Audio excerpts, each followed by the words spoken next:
Ni Hontiveros sa NSC, iangat ang usapin ng Pogo kay Pangulong Bongbong Marcos. Isang naging paksa din sa isang exclusive na unang bahagi ng executive session ay yung isinasagawang link analysis ng ISAF tungkol sa Pogo at iba't ibang mga sentro ng kapangyarihan o yaman dito sa ating bayan. Ang executive naman ay pwede ding umaksyon.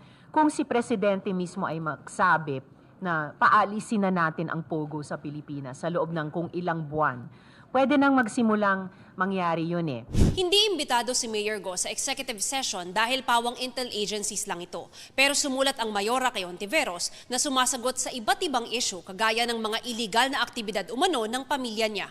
Giit ni Go, walang kinalaman sa Pogo ang kanyang ama na may negosyo sa Pilipinas at sa ibang bansa. Madalas daw itong naglalakbay para alagaan ang kanyang mga negosyo. Muli ring itinanggi ng alkalde na protektor siya ng mga Pogo.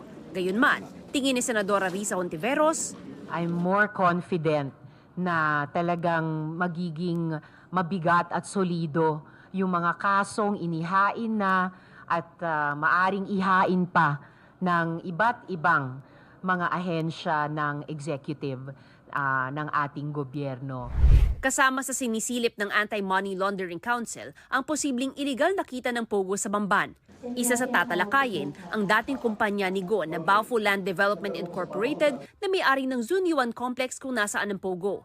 Dalawa sa incorporator ng kumpanya ang iniimbestigahan ngayon sa pinakamalaking money laundering case sa kasaysayan ng Singapore na nagkakahalaga ng 2.8 billion Singapore dollars. Maiisip tuloy, teka, ang laki din ang sinasabing halaga ng kabuang Zunyuan Complex na yan. Paano nakapasok at nakaikot sa ating ekonomiya kung walang malinaw na sources sina Mayor Alice Go at kanyang mga kasosyo? So it's a very reasonable suspicion na kailangan naming imbestigahan. Ang pera ba para dyan ay galing sa money laundering.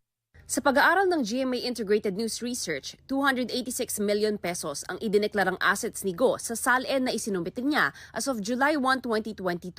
Pero naghain ang kanyang mga abogado ng SALN na as of June 30, 2022 na ang nakalagay na assets mahigit 429 million pesos. Paliwanag noon ni Go, hindi siya marunong maghain ng SALN dahil first time niya, kaya nag-amend siya ng SALN. Yung pagtanggal ng mga 7 real assets, land properties mula dun sa unang SALN of 2022 papunta dun sa pangalawang SALN of 2022, one day apart lang. Yung pagtanggal sa mga business interests dun sa pangalawang isinumiting 2022 SALN, talagang pwedeng lumabas na paglabag dun sa obligasyon naming lahat ng mga nagtatrabaho sa gobyerno na magbigay ng kompleto at totoong statement of assets, liabilities, and net worth.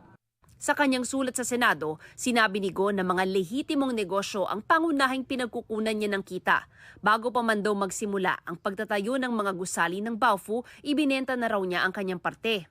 Muli rin niyang iginiit na hindi niya alam na may kasong money laundering ang ilan sa naging business partners niya. Ito ang unang balita. Mav Gonzalez para sa GMA Integrated News.